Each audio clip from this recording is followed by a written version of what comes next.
नौकरी में हम लोग, चाहे हम किसी भी प्रोफेशन में हो, ये समझ लें कि हम how we can give something to the society. तो हर इंसान एक चेंज मेकर बन सकता है। मुझे वाकई लग रहा है आप उन चेंज मेकर्स में से एक हैं। एक और बड़ी प्यारी बात मैंने आपकी भी नोटिस की जी अशोक जी, आपने कहा मैं अपने पिता के साथ रहता हूँ। जी जी ये छोटी छोटी बातें ना किसी व्यक्ति के संस्कार दिखाती हैं। जी जी आज एकदम कट थ्रोट कंपटीशन है, हर बिल्कुल प्रोफेशन में स्ट्रेस है, ये है। बिल्कुल। आपको लगता है, अगर मैं आज आपसे पूछूं कि पटना में जो एक वो बच्चा पला बढ़ा, उसके जो परिवार के संस्कार थे, वो आज एमडी एंड सीईओ के पद तक आते आते, मतलब कितना कंट्रीब्यूशन उन संस्कारों का है जो आप जहाँ पहुँचे हैं वो है। ऋचा जी, आई थिंक मुझे एक ऐसा आपने प्लेटफॉर्म दिया है और मौका दिया है, तो मैं अपना स्नेह और जो बहुत बड़ी जो सीख मुझे मिली है, तो आई थिंक मैं अपने गुरु को ज़रूर आज याद करना चाहूँगा। पंडित श्री राम शर्मा आचार्य मेरे गायत्री मेरे परिवार। गायत्री परिवार मेरे गुरु रहे हैं। और इनफैक्ट मेरा नाम और नामकरण संस्कार गुरुजी ने किया है। तो आप समझ सकते हैं कि एक इतनी बड़ी जो शक्ति है, उस शक्ति ने अगर मुझे ये नाम दिया है, तो ज़रूर मुझे उस नाम के साथ एक इंसाफ अपने आप करना को होगा इंसाफ और करना हाँ। ज़रूरी है। और घर में जो मेरी परवरिश भी रही, तो मेरे फादर सेंट्रल गवर्नमेंट में काम करते थे, और पूरी जीवनी मैंने देखी कि बड़ा ही सिंसिरिटी और इंटीग्रिटी के साथ उन्होंने काम किया है। तो 3-4 चीज़ें जो हैं, जो ऑनेस्टी, सिंसिरिटी और इंटीग्रिटी, ये 3 चीज़ें मैंने अपने पिताजी से सीखी है, और उन चीज़ों को मैंने अपनी पूरी लाइफ में अडॉप्ट किया है।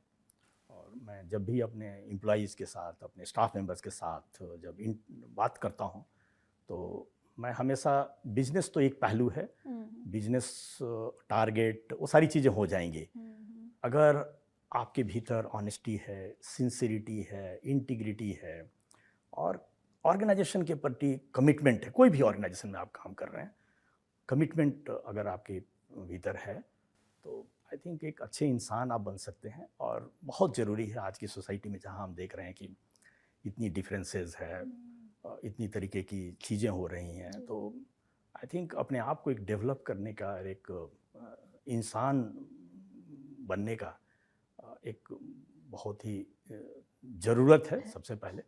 अच्छा और इंसान होगा अच्छा तो अच्छा इंसान अगर प्रोफेशनल आप हो हैं, जाएगा। तो आप अच्छे प्रोफेशनल ज़रूर हो जाएंगे, इसमें कोई दो मत नहीं है। तो मेरा हमेशा से ये पहलू रहा है कि मैं भी उसी के ऊपर अपने आप को ढाला हूँ, उसी के ऊपर काम करता हूँ। आज भी मैं प्रयास वही करता हूँ कि अपने आप को कैसे एक अच्छे इंसान के रूप में अपने आप को प्रस्तुत कर सकूँ।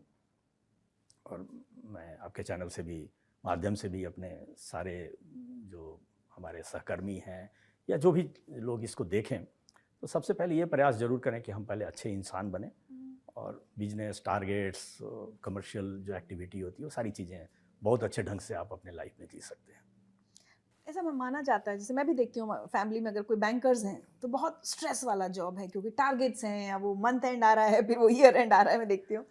तो कितना स्ट्रेस आपकी लाइफ में रहा इन सब चीज़ों को लेकर, और अगर अब आज एज ए टीम लीडर आप हैं, तो अपनी टीम को क्या बताते हैं कि इस तनाव से कैसे थोड़ा बचा जा सकता है, या इसको कैसे बेटर हैंडल किया जा सकता जी है? प्रॉब्ली जी बच हम लोग कोई नहीं जी सकते जी, स्ट्रेस से, बिल्कुल लेकिन उसको बिल्कुल। बेटर हैंडल कर सकते हैं। देखिए, मैं तो एज ए पीओ ज्वाइन किया, तो मैं तो एज ए ब्रांच मैनेजर, मेरी पूरी जर्नी रही।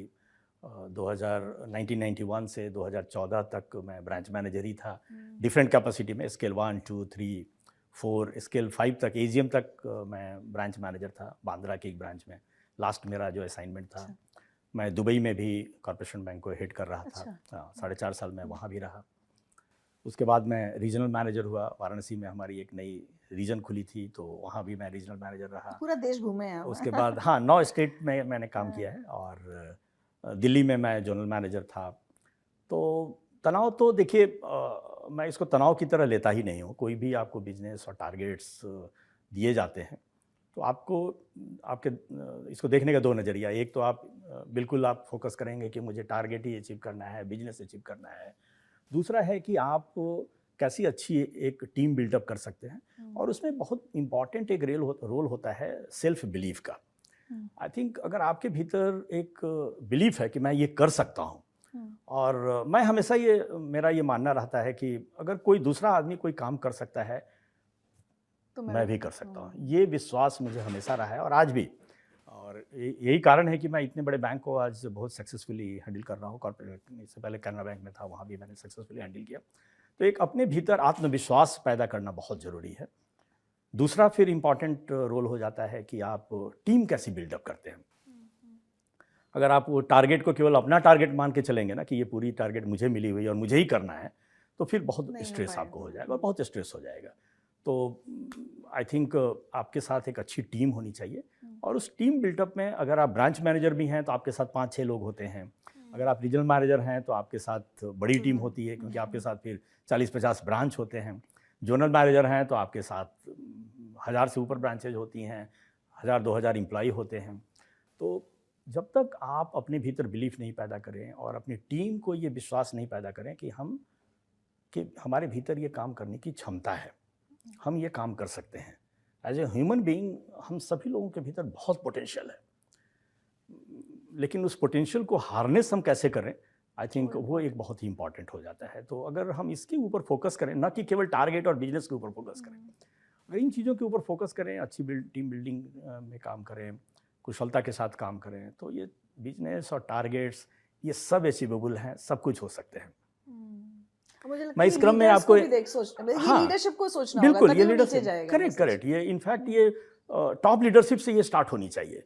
अगर बैंक के हेड हैं, जैसे मैं अभी एमडी एंड सीईओ हूँ, तो ये यहाँ से स्टार्ट होनी चाहिए। हमारे एग्जीक्यूटिव डायरेक्टर्स, मेरे सीजीएम, जीएम, मेरे जोनल हेड, हर एक लेवल पे ये पर्कुलेट होनी चाहिए। तब वो down the level branch manager भी उसी ढंग से सोचेगा। बिकॉज ब्रांच मैनेजर भी एक छोटी एरिया में जब वो काम कर रहा है तो उस बैंक को रिप्रेजेंट कर रहा है वो। एंड मैं तो हमेशा बोलता हूँ कि एक गांव में भी कोई ब्रांच है, पीएनबी की अगर ब्रांच है, तो गांव के लोग एमडी और ईडी को नहीं जानते हैं। उनके वही सबसे बड़ा आदमी है। वो वहाँ के मैनेजर को ही समझते हैं कि यही बैंक का एमडी है। वहाँ पे आप अगर एमडी के रूप में चले भी जाएं तो उनको कोई फर्क नहीं पड़ता है। और मैंने ये देखा है, मैं 1.5 साल पहले जब जिना गाँव में के पास गया तो कुछ लोग आए, मिले, तो वो ब्रांच मैनेजर को ही वो समझ रहे कि यही एमडी है। उनको कुछ मतलब नहीं है कि आप ईडी हो गए, एमडी हो गए, इससे कोई मतलब नहीं है। तो हर एक लेवल पे आई थिंक हर एक जो ब्रांच मैनेजर है या जो टीम को, छोटी टीम को भी लीड कर रहा है, उसके भीतर भी ये भावना अगर हो कि मुझे अच्छी टीम बनानी है, मुझे अपने आप को डेवलप करना है, मेरी टीम को डेवलप करना है, तो ये ऑर्गेनाइजेशन बहुत अच्छे से डेवलप हो सकता है।